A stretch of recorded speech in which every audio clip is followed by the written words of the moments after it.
and I felt something, and I didn't like it. Now the interesting thing is, as I had that dream, just the point where I really wished I could wake up, something shifted. Now, we've been belaboring the idea of the problem reality for some time now. Now we're going on to the point of the C part of the PCAT formula, clearing the slate, clearing the mind to allow a space to arise in which a resource can be accessed. So we begin that whole sequence by saying, okay, you've had the pain, you've had all this is part of the experience you've had to this point.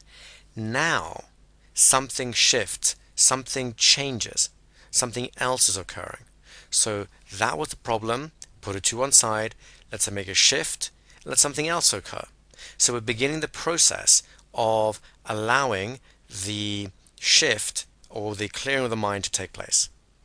Now, if you pay careful attention, you'll also notice that I'm using mind-bending hypnotic language in order to make sure that shift happens pretty quickly.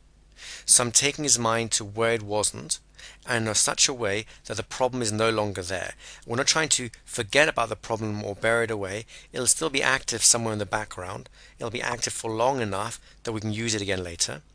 But we're using mind-bending language especially so that if he is attached to that problem, his mind, whatever consciousness has been left over, can no longer grasp it because the mind-bending language has twisted the reality so much that he can't hold on to the problem anymore. Of course, that in itself deepens the trance, creates that trance of infinite possibilities, and makes it much more likely that he'll spontaneously access some resources.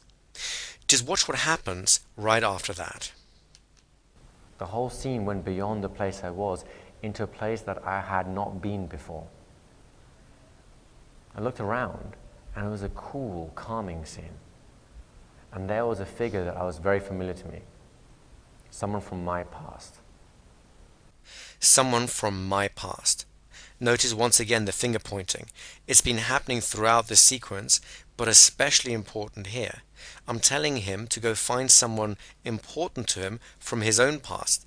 This is the beginning of the stage where I'm going to access the resource.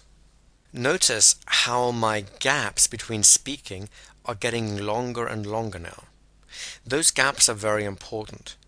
They give him time to process the hypnotic instructions.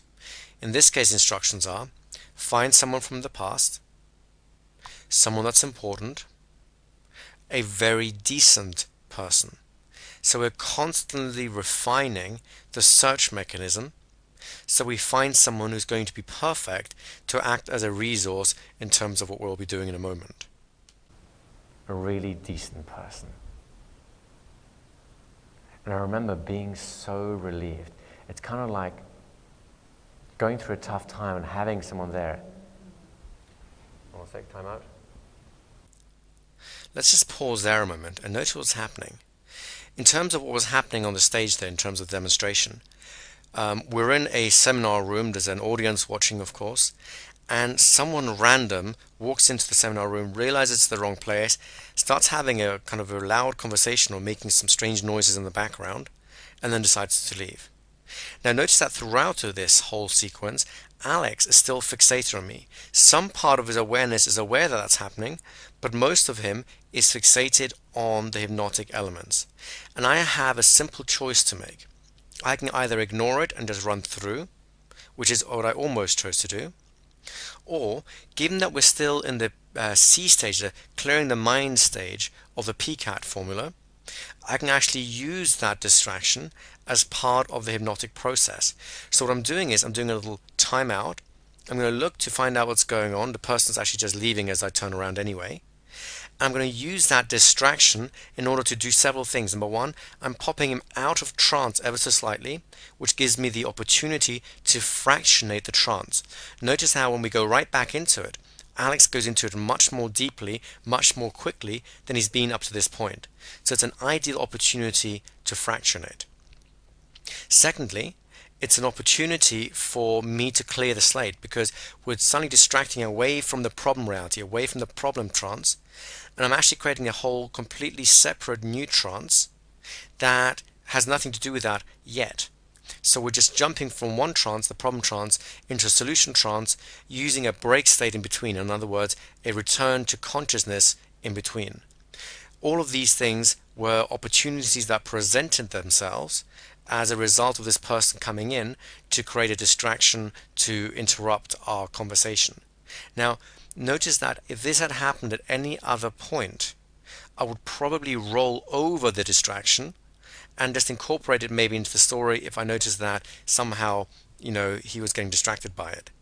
It's just that at this point, the timing was just too useful to let go of, so I used it as a method of actually achieving the C part of the PCAT formula that little bit more fully. Oh well. I must have imagined that. I must imagine it too. Do you think we're dreaming together? We must be. Do you think we're dreaming together? Now, what I'm doing here is, again, it's a joke, right? It's something about what just happened, and I'm making a bit of light humor of it so that, the whole situation kind of blows over and we don't have to think about it anymore, fixate on it anymore. The other thing I'm doing, though, is I'm giving the unconscious mind another instruction that we're about to go right back into the dream sequence. In other words, the hypnotic sequence. We are dreaming together because dream, remember, is the code word for trance. And right now we're in the middle of a trance sequence. Of course, when he laughs and agrees about the fact that we are dreaming together, well, he's putting those things together for me. His unconscious mind is actually agreeing to a lot more than his conscious mind realizes at that time. Wow. Wow, that is weird. Isn't that weird? That's very weird. We are in Las Vegas, though. Strange things happen here. They sure do. Kind of like watching a dream unfold itself. Have you ever done that? Strange things, kind of like a dream unfolding itself. What is that all about? Well, remember, we're dreaming together. That's kind of a little bit of a joke, but we're all setting the context up that we're doing hypnosis together. Now, I'm going to emphasize this idea of strangeness, weirdness, and so on. Why? Because I want that weirdness to give me more freedom to do weird things in the hypnotic context, for his mind to have strange and unusual experiences in this conversation. So we've opened that topic up. The next thing I have to do is I've got to use that topic as a smooth transition into a hypnotic induction. In this case, my induction is this statement, this idea of watching dreams develop. Now, some people have done this, some people have not, but you can actually watch your dreams developing at nighttime as you close your eyes and begin to dream. The way the dream sequence emerges is a perfect parallel reality for the hypnotic sequence. Why? Because the external stimuli, the things that are happening outside of you, are becoming less and less important. Meanwhile, your internal stimuli, your dream sequences, sounds, feelings, and visions, they become more and more important to you. This is exactly the same thing that happens in hypnosis. So that as I'm mentioning this idea that the dream sequence developing is kind of strange, following this idea of strained experiences, I'm actually telling Alex, go ahead and have this strange experience. Watch the dream unfold and then be back inside of it. Yes. Watch a dream unfold itself. Mm-hmm. The last time I did that, I had one of those sleepless nights where I couldn't get to sleep. Notice all the finger pointing that's going on here. The last time I did that, I'm basically saying to him, do that. Watch the dream unfold. Go into the dream. Then, of course, I'm doing a little bit of pacing in terms of saying what just happened. You know, those sleepless nights we can't quite go to sleep. Well, it allows me to give the embedded suggestion, go to sleep, at the same time, of course, as pacing the reality we've just had. Well, we were beginning to go to sleep earlier on. We were going into this trance sequence earlier on. Then we got interrupted by this crazy person walking in on us. And, of course, by my allowing the hypnotic context to evaporate for a moment. So it's true to say that we couldn't go to sleep. So I'm pacing that as a reality and, of course, using that as saying ultimately we end up going to sleep anyway. So that, of course, ultimately he'll end up in a trance anyway. You know, you have your thoughts worrying and think about this and that and the other. Those things aren't important. When I'm talking about these whirring of thoughts and that these things are important, what I'm doing here is I'm pacing a little bit of what might be happening inside Alex's mind. I'm not sure if he started to cotton on to what's going on, especially because we pulled him out of trance slightly, or quite a bit actually, with that distraction. His conscious mind might start thinking, hang on a second, something unusual is going on here, what is this? So there's already thoughts going on inside his mind, and those very thoughts might prevent him from going into trance. To make sure that that doesn't happen, I'm giving his unconscious mind a process instruction, a parallel reality in which I say, basically, you have those worrying thoughts. Those worrying thoughts prevent you going to sleep, but you don't need those worrying thoughts. Just go beyond them and go into trance anyway. So it's basically saying, whatever's happening inside your mind right now, don't worry about it. You're going to go into trance anyway, and it's going to be a wonderful experience. But whilst those thoughts are going on, you can't help yourself, can you? Mm-mm. You desperately want to go into the dream. Mm-hmm. We're starting to use something very interesting. We're going to start using principles from the non-awareness set in order to actually hijack Alex's thinking. He's got some of the thinking still going on. He's trying to figure out what's going on here. What is he doing now? Of course, he's a hypnotist. He's just spent a week doing hypnotic training with us. So his mind is already sensitive to a covert process, shall we say, and is trying to work it out. Now, apart from what we're doing in terms of getting the mind to become still and have the experience and so on, I want to hijack the way that he's thinking and use the very things that would normally prevent the trance from occurring as things that will actually induce the trance. So we're using the non-awareness set. Essentially, the very basic formulation of this is this idea that when you take the attention to things that are unconscious and make them conscious, they become more unconscious themselves. In other words, they descend into a trance. So I'm hijacking this idea of having a mind that's thinking and whirring through thoughts. So I'm pointing out that this has actually got a lot of unconscious activity going on. How so? Well, he can't prevent himself from thinking about these things. If he can't stop it, well, then it's unconscious. If it's unconscious, then that's our doorway into hypnosis. So whether he's doing it purposely and can stop it, in which case he'll stop it and go into a trance, or he's doing it unconsciously and he can't stop it, in which case the fact that he can't stop it becomes proof that he's going to the hypnotic process, he's going to the trance himself. Either way, I win. He goes into a trance. Also notice how I'm putting a lot of suggestions in here around motivation. Those thoughts aren't important. You desperately want to go into that dream. So it's creating a lot of motivation for the unconscious mind to say, you know what, just get on with it already. I want to go into this trance. Notice that throughout this entire sequence, Alex's responses are slowing down, becoming quieter, his gaze becoming more fixed. Again, all the classic signs of trance. And it isn't until your mind begins to focus again that the dream comes. And aren't dreams amazing? Mm-hmm. By this stage, we've got pretty much the hypnotic condition recreated, at least covertly. The dream comes, dreams are amazing. Now I need a segue. Because there's still a little bit of conscious activity going on, that's enough conscious activity to be engaged in the story, shall we say. I need to be able to transition smoothly from the idea that we've just been talking about, which is falling asleep, as our dream induction sequence or trance induction sequence. And we need to transition from that into the actual hypnotic process that we've got, or rather what we're trying to achieve. Remember, we've already developed the P and the C stage of the PCAT formula. We've got the problem and we've cleared the slate. Now it's time to start accessing resources. So I'm going to use this second trance as a way of going directly after the resources and then plugging those into the problem later on during the transformational stage. Now I'd like for you to pay attention as to how we're doing this.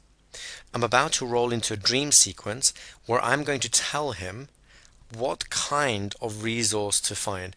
Remember, before we're telling him to find some important person from his past, and we're going to start using that person as a resource. Then of course we got interrupted. We use that as the clearing of the slate. So we just rode along with the interruption and used that as part of the hypnotic process. Now I'm re-inducing trance, and I'm going to go straight after the resource itself. And I'm going to give him a figure, a figure of wisdom, shall we say, someone that he can rely on in order for them to access a resource. The figure we're using is a universal archetype, the idea of a wise mentor, a wise teacher, and so on. I'm going to give him plenty of choices as to what kind of mentor, what kind of teacher to go for. Most people have had some teacher that's had a significant positive impact to them in their school life.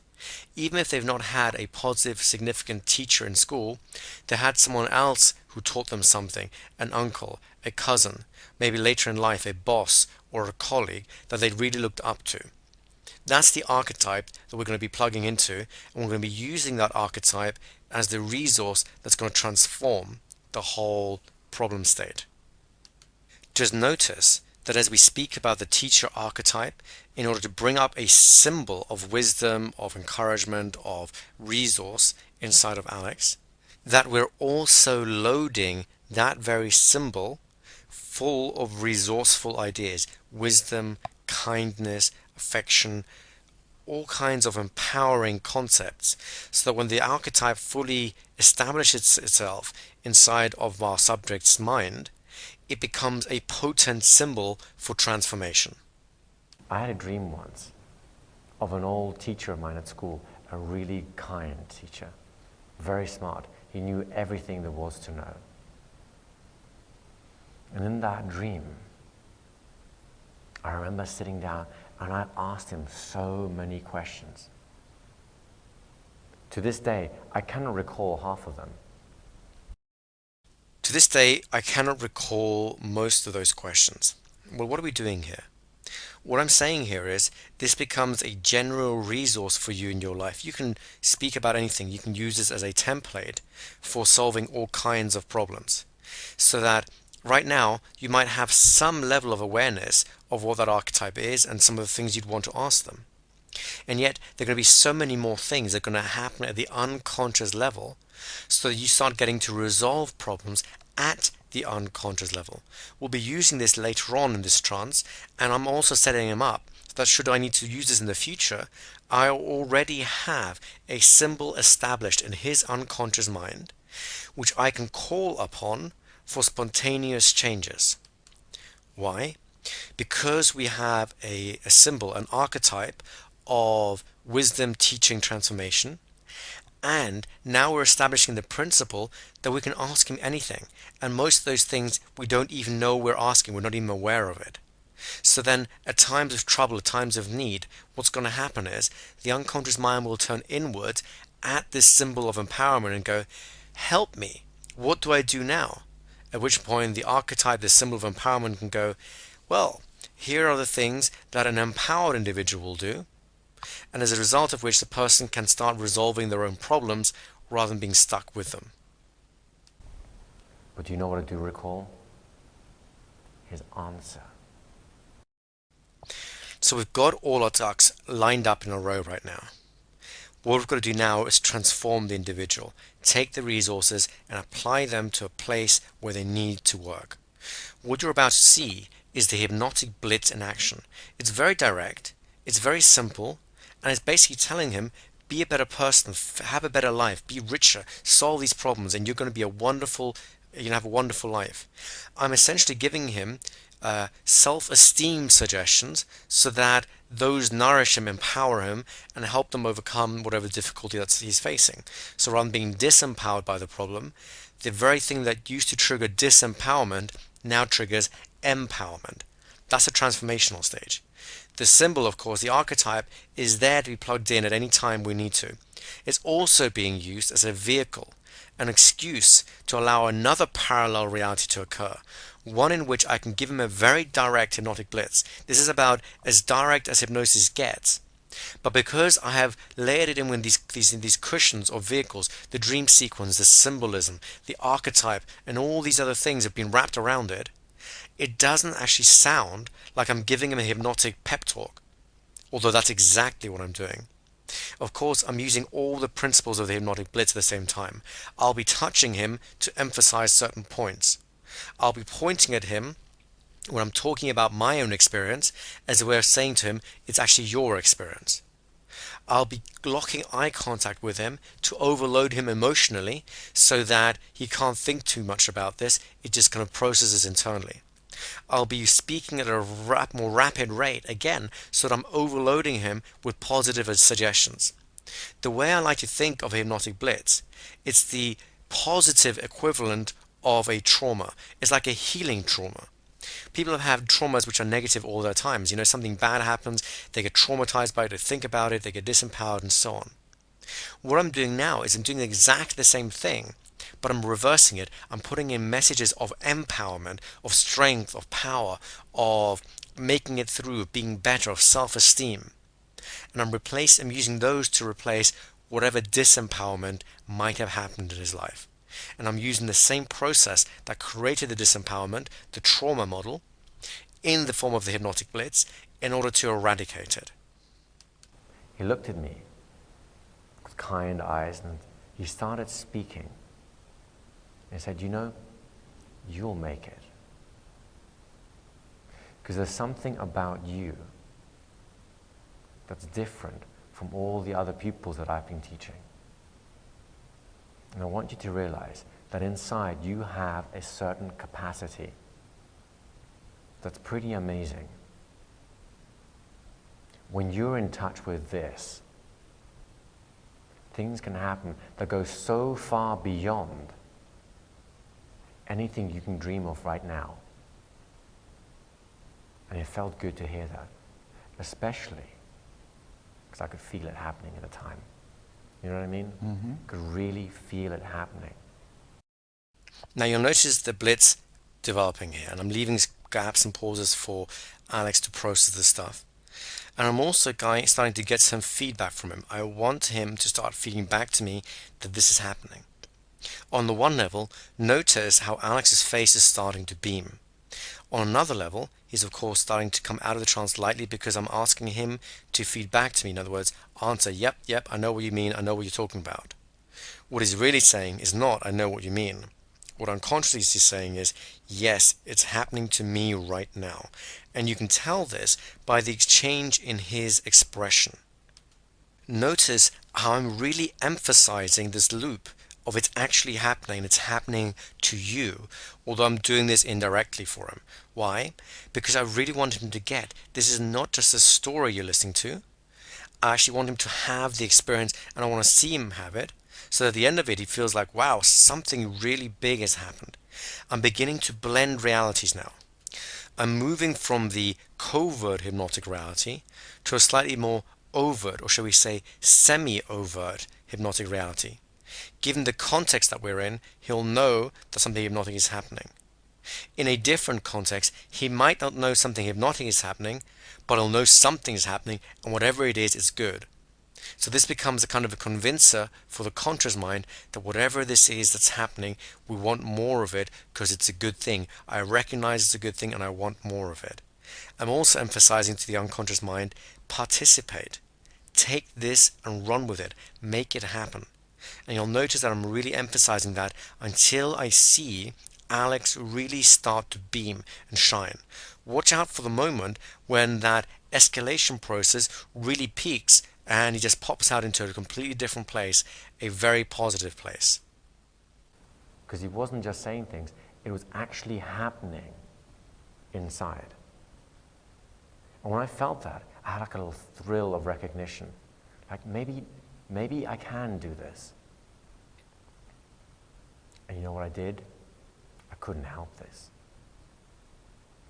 I started to go through all those things I thought were stopping me. Now we've got through the transformational stage, we're getting to the testing part of the PCAT formula. Testing in conditioning cycles are all about creating a future where this resource, this change actually takes place. So I'm actually telling his mind, go ahead and make this resource, this change occur in all these important places. And you'll notice I'm giving him lots of examples of where to go with it. It's a part of, shall we say, a solid piece of change work. You don't just want to make the transition, the transformation here in front of you in this office. You want it to last out there in the real world with all the knocks and bumps that can come. So if a smoker comes to you, the last thing you want is for him to be a non-smoker only in your office. He's got to be a non-smoker on the bus, on the train, in a bar, in a nightclub, at home, in the office, and in any situation he could find himself in. That's what the test and conditioning cycles are all about, and that's what we're doing now, still within this covert reality that we've created. The strangest thing happened. That positive feeling, the sense I could do anything, it got stronger every time. I want to pause the video here for a moment to start pointing out some subtleties that you might have missed, and I want you to rewind the tape if you need to really watch this again. Notice how in the last few sequences, Alex has been doing a lot of unconscious head nodding. Every time I present a suggestion, he's nodding his head ever so slightly. In other words, my mind went off to all these situations I could use it in. Head nod. I could do anything. Head nod. What does that say? It tells me this unconscious mind is actually carrying this out. Yes, I am going to these alternate futures in which I'm going to apply this change. Yes, I'm going to make sure that he can feel like he can do anything in those situations. So I'm getting a lot of agreement from the unconscious mind. If I'd gotten a kind of frown or a leaning back or a shaking of the head, that would have told me that somewhere I've missed something and I've got to go back and loop through some other ideas in order to resolve whatever it is that's blocking the situation. As it is, we're on to a winner. He is convinced his unconscious mind is running with this and he's getting the changes that we were going for. I honestly tried to recall obstacles in my way, fears, doubts, concerns, everything. I couldn't even do it. Each time I thought of one of those things, it seemed laughable, dissolved right in front of my eyes like a mist. And at the end of it all, the only thing that was left was myself and that feeling. Of course, you're getting very familiar now with some of these unconscious maneuvers that we're doing, the pointing, the parallel realities, and so on. So I want you to realize that we're using these things in so many different ways to create a very rich hypnotic tapestry. I want him to be full of resources and be the best version of himself that he can be. So of course, we're using this whole self-esteem boosting thing. All that's left is me. All that's left is, in other words, yourself. What this becomes is an indirect suggestion for a full and complete integration into himself. So this is a hypnotic experience that's going to define him as a person for the rest of his life, rather than some quirky piece of theater that is seen once and doesn't really do much anymore. In other words, the effects don't wear off. They become a part of his character and his personality. They're integrated in with his whole being. And this bright future, to me in that dream, it appeared like a sunshine lifting up from the horizon, endless rolling fields. Now we're going into another sequence which technically is not part of the PCAT formula, but I thought I'd throw in there anyway. I'm starting to create a symbol about a powerful future. I want him to be compelled to be drawn into a future filled with success, a rich life, a happy life.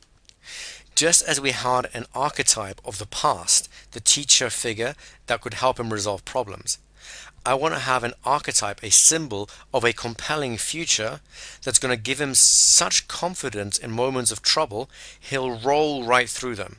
I mean, think about it. Think about all the greatest achievements you've had in your own life. And if you'd known those things were just waiting around the corner, how much more confidence, how much more zest would you have had going through those problems, those conditions, had you known that this is waiting at the other end for you? That's the kind of compulsion I want to build inside of him, the sense of destiny, the sense that powerful, positive things are going to happen in his life, and have a symbolic representation. Why?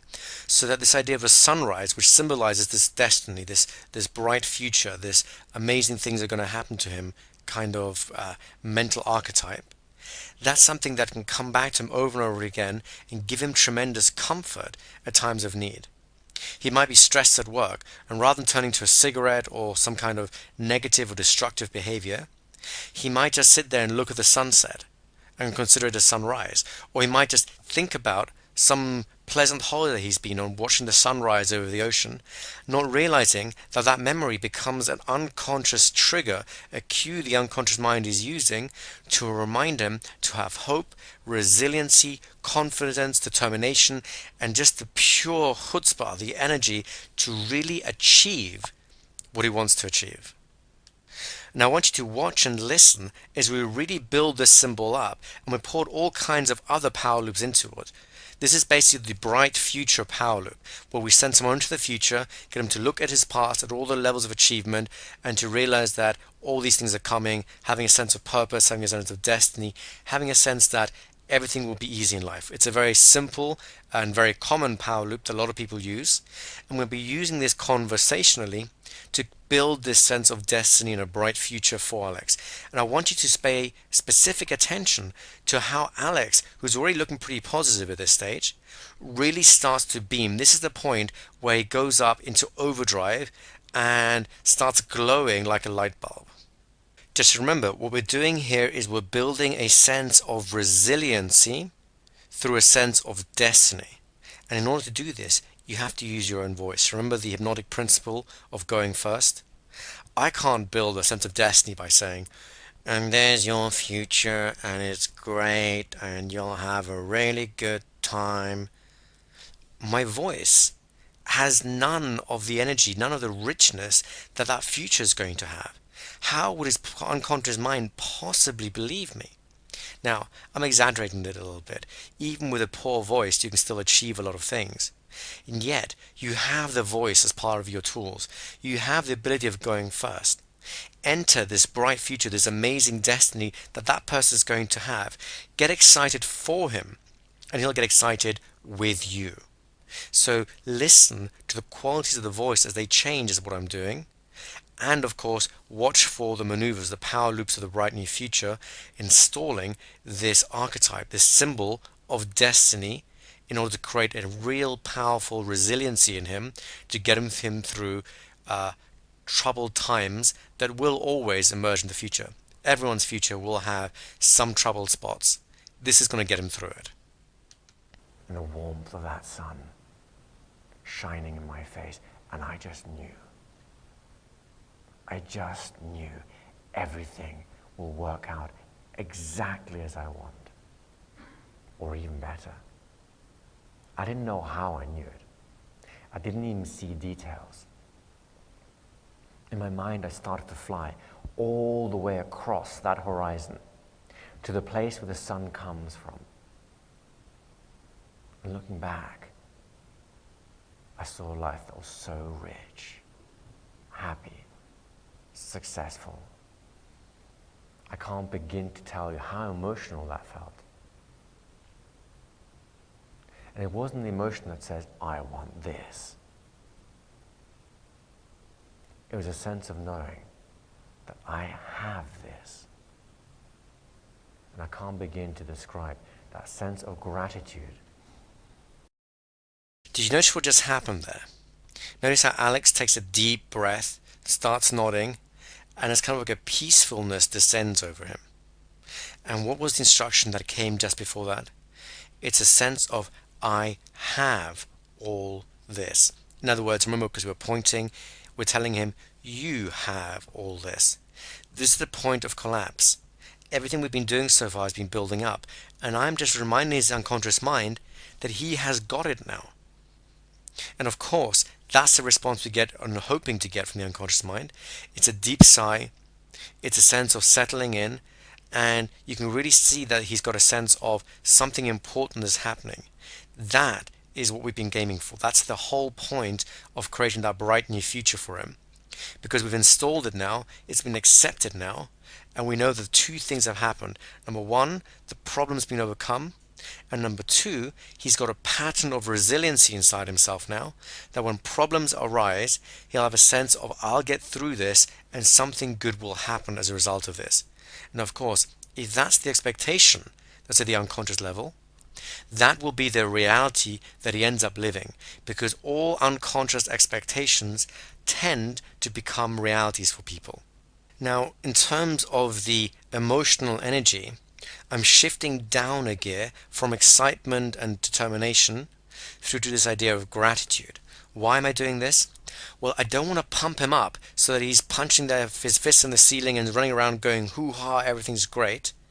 Because that kind of energy is short-lived. It runs out. People run out of steam with that sort of thing. You can't maintain that kind of intensity 24/7. A sprinter cannot sprint more than a couple of 100 yards. If you're going to have a long distance race, you need to run like a long distance runner, which is a smooth, slower, lower pace. You're using different muscles. The same is true psychologically. For your entire life, you need to have an emotional energy that kind of flitters in the background, that's steady, calm, smooth, strong, something that you can maintain. If it's just excitement, that becomes an adrenaline shot in the arm to get you through bigger situations. But you can't maintain that all the time because you'll burn out. So what we're doing is we're wrapping up all of this hypnotic stuff that we've been doing, the excitement, the relief of overcoming a problem, and all these different things. They're being wrapped up in this general sense of gratitude, the sense of calm, the sense of good things are happening. The reason I'm using gratitude is partly because research shows that people who have gratitude, who have the two main emotions are love and gratitude, those people live longer, have least amount of stress, tend to be most successful. It's the psychological conditions that tend to lead to the most rewarding lives. So I'm using gratitude as this long distance marathon approach, the main energy that's going to be underlying most of the other things he's going to be doing to maintain him. And then of course, at times that he needs to, excitement, confidence, determination, these things will pop up, but only at times that a target pops up so that he can knock down and move through, at which point gratitude and probably the idea of love will reintroduce themselves as his sort of stable base from which he's operating from. The real sense of gratitude that came with it. I don't know when that dream shifted or faded, but it stuck with me long past awakening. And you know what the really strange thing is? Every day, something little might happen, makes me go, can I get this done or not? Notice how I'm introducing a little bit of joke here. I'm actually changing my attitude, less hypnotic, more conversational. I'm tailing off the trance experience, and I'm unconsciously telling him, come out of trance yourself. You'll notice that his laughter and his looking down in a way is actually the first time that he's looked away from me in the entire hypnotic sequence. You'll also notice that his body starts becoming more animated right after this point of laughter. So I'm using humor as a way to re-energize or re-engage his conscious mind and get him back into the normal conscious everyday state of awareness. Of course, at the same time, I'm adding elements of resiliency loops and so on into the whole equation so that he comes out of trance resilient and with a real positive sense of the future. But the main thing to realize here is I'm ending the trance sequence now, and I'm doing it as indirectly as I introduced it in the first place. As far as he's concerned, is I've just told a story. It's only been about, 7 or 8 minutes, and it's a story that could be thrown into a regular conversation, in and out, and they'll never think about it again directly anyway. And yet, in those 7 or 8 minutes, I've had the opportunity to profoundly affect his life. You know what the crazy thing is? That dream always comes back, and it's always the same image. That sun rising in the distance over these long rolling hills, and I can't help but feel. Notice how Alex has just popped out of trance briefly, and notice how he's now locked attention on me again, and he's actually going right back into that trance again. Those of you who've done the conversational hypnotherapy training will be familiar with the double dip phenomenon. This is it right now. I'm giving him my post-hypnotic blitzed. In other words, I finished the hypnosis, I'm going to blitz him to fill him up with positive expectations about the future before releasing him back into the wild. I'm doing this conversationally, of course, and in doing so, he's dropping right back into the trance he was a moment ago. And notice how quickly that happened. I'm going to create more resiliency, a more sense of destiny, and I'm going to leave that as a general background, along with the idea of gratitude, as a sense of just a positive mental attitude, that positive things are coming. And I'm going to leave him with that as the sort of the general background piece to be going back to consciousness with.